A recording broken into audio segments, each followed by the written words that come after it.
kita nak program apa nama TFT odometer BMW, kita akan program, kita akan tukar dia punya logo, starting animation logo, dan juga kita tukar dia punya default menu lah, kita tukar kepada sport menu. Ni BMW C400 GT skuter. So kita akan tukar lah. So kita akan tengok macam mana kita nak buat program ni lah. Okay, terus yang kena ada adalah laptop, in-net cable, lepas tu ni backup power supply untuk kita charge dekat bateri apa nama motor Lepas tu of course lah, yang kita punya laptop pun kita pakai power charger lah. Kita tak nak waktu kita programkan dia tu dia terputus dan boleh merosakkan firmware ECU, firmware TFT semua ni lah. So kita nak tukar model yang awal ni, yang asal ni. Bila kita buka kan dia naik GT tu, so kita tak nak, kita nak bubuh M Sport. So bila kita nak ni, kita kena program lah. So kita kena beli in-net cable ni, in-net cable kena beli, dan juga kita pakai software Beamer Utility. Okay.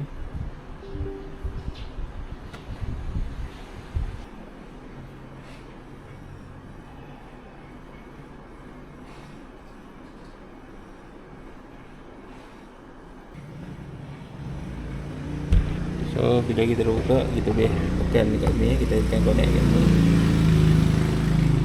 So dia akan baca Jovin.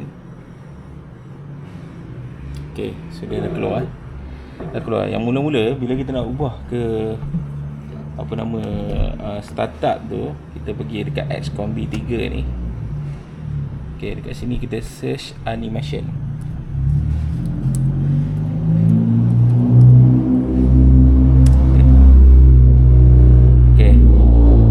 Display startup animation. So dia naik GT Urban. Yang ni kita boleh ubah Ni yang asal ni GT Urban GT Urban yang asal GT Urban. Kita ubah ke Word OA. Okay, Word OA. So klik code dan ubah jadi M. Okay, so dah coding dah complete dekat sini.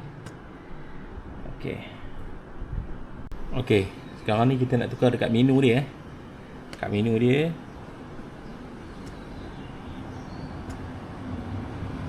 Okay, sekarang ni kita nak tukar dekat menu dia. Tadi kita dah tukar logo dia. So kita nak tukar menu dia. Kita nak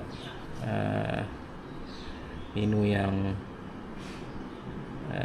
macam motor Superbike BMW lah. Okay, so kita cari vehicle underscore segment. Okay, so kita pergi dekat sport. Dekat ni yang asal tu urban So kita pergi dekat sport. Dekat sport. Okay, dan coding. Tengok dia punya menu dia akan berubah. Okay, dah nak M, dan juga menu akan ubah menu sport.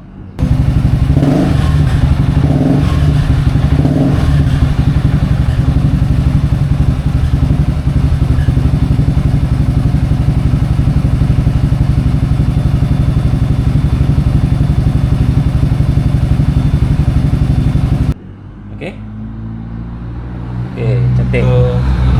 Siapa game BMW nak coding, kalau tak nak buat sendiri, nak buat macam ni pun boleh kat konten